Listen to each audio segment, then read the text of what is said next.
In the early 1970s, Stephen King was far from the household name he would one day become. At the time, he was a young man in his mid-20s living in a trailer in Herman, Maine with his wife Tabitha and their two small children. Life was tough, money was always tight, and their car was constantly breaking down. The Kings often had to choose between buying groceries or paying the electric bill. Stephen worked long days as a high school English teacher, grading essays and trying to inspire uninterested teenagers, while Tabitha worked at a laundromat and took care of the kids. But at night, after the house had quieted down, Stephen would retreat to a small corner of the trailer, wedge himself into a makeshift desk in the laundry room, and write. It wasn't glamorous. The room stank of detergent and mildew, and he had to balance his typewriter on his lap, but it was the only place he could think. Stories had always lived inside him, and writing was the only thing that made him feel like he had a future beyond bills and chalkboards. He wrote short stories for men's magazines, tales with twists and horror, earning $50 here, $100 there. It wasn't much, but every check helped stretch their budget a little further. Still, the dream of writing a novel and actually having it published seemed like a fantasy. Most of his attempts ended in frustration. He had a growing stack of rejection letters pinned to the wall, a grim decoration that reminded him how far away success really was. Stephen King wasn't giving up, but doubt gnawed at him more every day. The world didn't seem to care about the stories he had inside him. Was it foolish to keep chasing something that might never happen? His typewriter clacked each night like a stubborn heartbeat, steady but uncertain. Then one evening, an idea came to him. Something raw and uncomfortable, something about a girl with strange powers in a cruel high school world. He didn't know it yet, but the first draft of Carrie was about to change his life.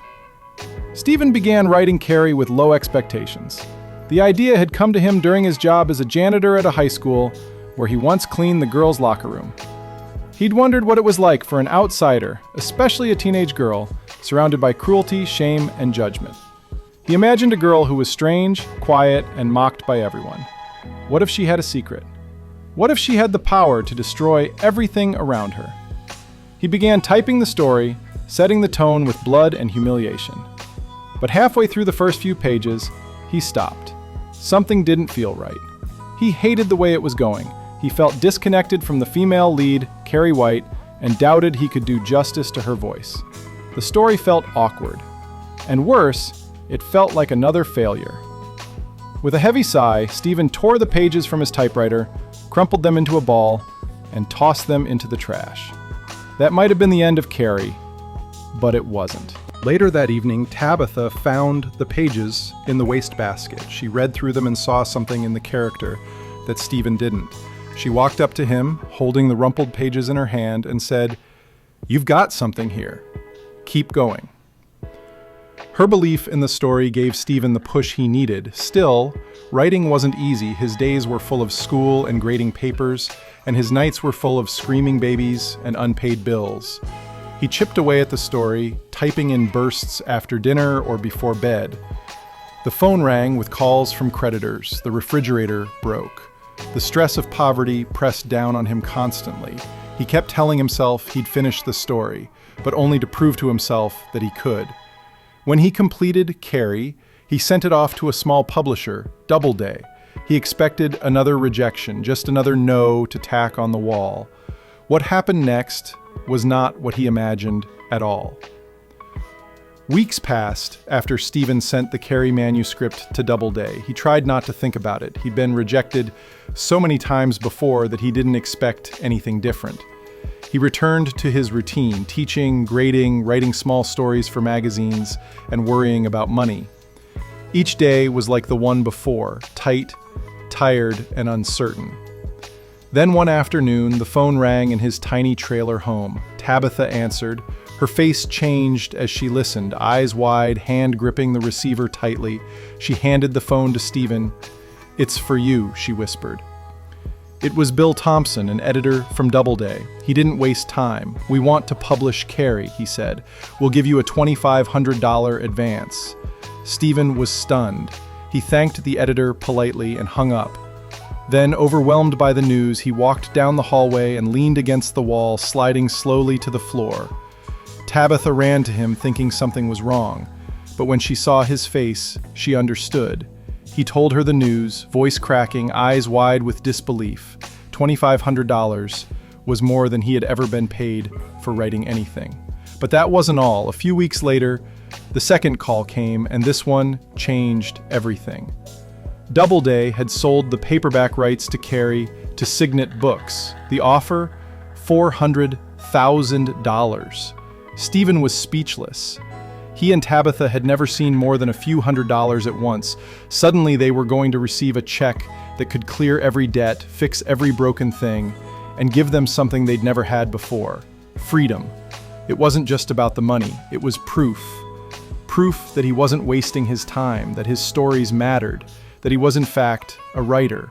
He cried, not the proud kind of crying, but the exhausted kind, the kind that comes after years of pushing against doors that never opened, only to finally feel one swing wide.